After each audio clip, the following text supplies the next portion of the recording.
So choosing, you can lie down, you could stay, you could be with legs resting on a sofa, resting, sitting comfortably, sitting in an armchair, however feels most comfortable for you. And we're just going to do, first of all, a gentle meditation on working with difficulties. It's traditionally called the self-compassion break. So making sure you're comfy, that's always the most important thing.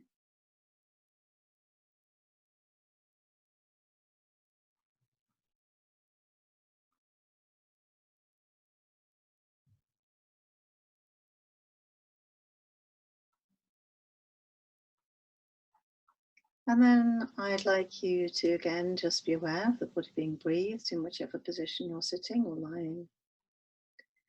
And then call to mind a difficulty, quite a low level of difficulty, so 0 to 10, 2 or 3. 4 is probably pushing it a bit, because we don't want you to go into overwhelm. And what's interesting about overwhelm is that we have a very central, steady part of ourselves, and that's where we feel, confident, steady, grounded.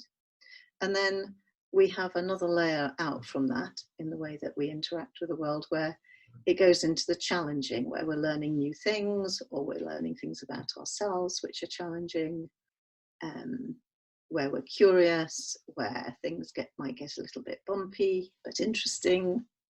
And that's the challenging sphere. And if we go too far into that, we start to nudge the overwhelm, which is the next layer out. And actually in overwhelm, it's very difficult to do anything, any compassion practices, any grounding. We're in overwhelm, and it's all humans kind of designed like that. And so it's best to, notice if you're nudging towards overwhelm, if things are starting to flood in, or it's too difficult, or emotions are getting destabilizing, and you no longer feel that you're in control of being able to help yourself, we come back and we just kind of switch off. You can switch off from a practice, go for a walk, go out the window, I don't know, paint your toenails, do something completely different. So just being aware of that too, that we want to stay within the challenging, but not nudge into overwhelm. So let's choose possibly a 3 on the scale, a difficulty. Maybe a difficulty you're having in your work, in relationships, in family, in life, physically. And in the self-compassion break, we become aware of it. So the first stage is the mindfulness of it, knowing what it is. So let's sit and just bring one to mind.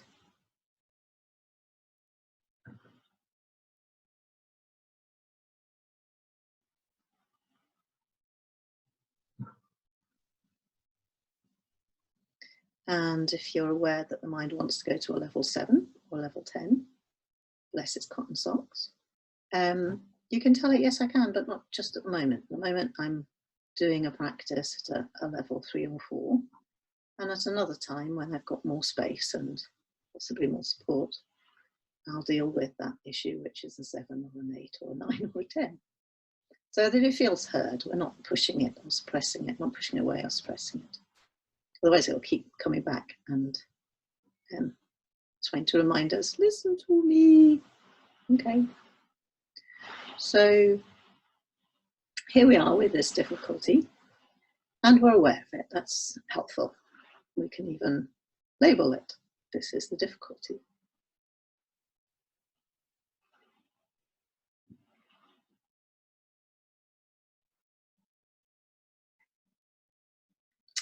And we might be aware of how we're feeling around it. Physically, how do you feel in the body? What does that feel like?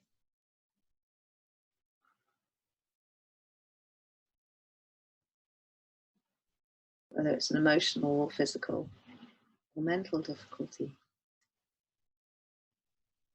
And bringing kind, compassionate awareness to it.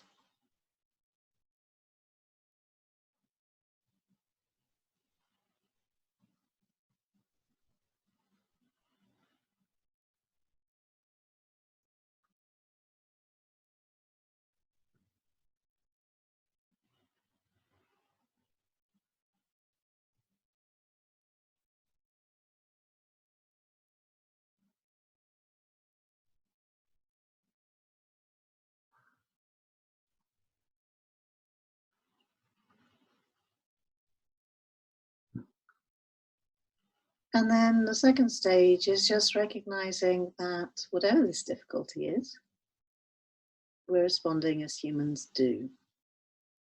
And there'll be other people on the planet at this moment of time with similar sorts of difficulties, not identical, but similar. And it's very much part of being human, it's part of the human condition, it's that sense of common humanity. Because we tend to isolate and think, you know, the rest of the world's trundling along fine, and there's us with our little difficulty all on our own. And actually, we're on a planet loads of probably hundreds of thousands of people with a similar-ish difficulty, all feeling probably alone. So connecting with that common humanity aspect.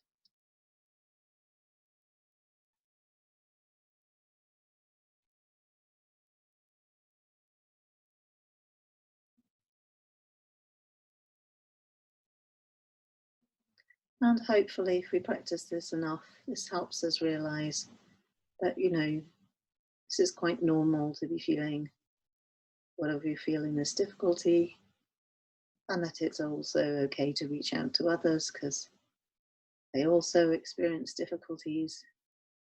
And we don't have to isolate or keep quiet or hide away.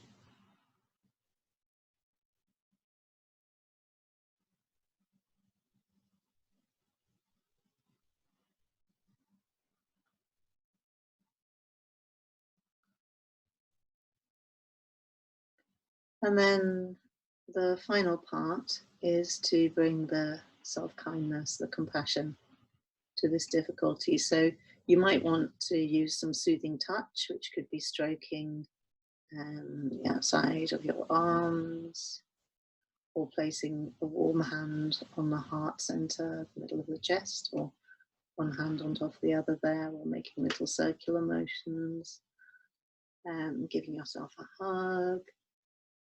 You know, life isn't always easy.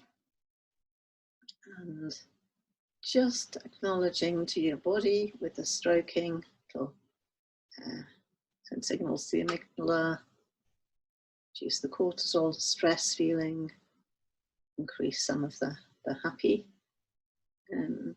chemicals, hormones into the system. And just using some soothing touch, and also seeing if you could, from your compassionate voice, from your kindest and wisest self, maybe say something. What do you need to hear? What would help? What would you say to a much loved friend if they're experiencing the same?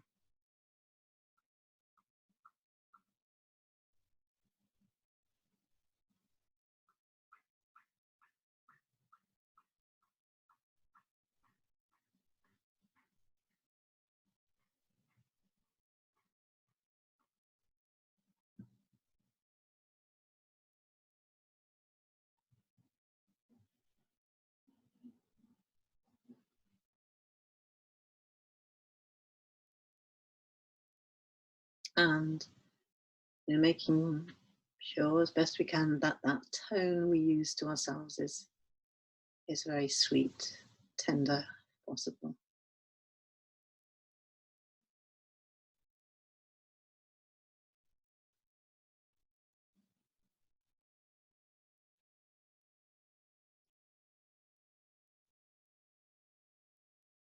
So using this compassion break to acknowledge the discomfort or distress some part of us is feeling or is carrying, and the compassionate voice, the kind part that accompanies us and is there for us, can soothe and hear and listen and reassure, and even think of practical, active, compassionate things to do that might help.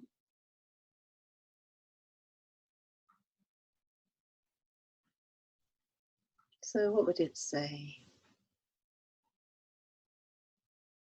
What do you need?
And remember, you can always use the soothing touch.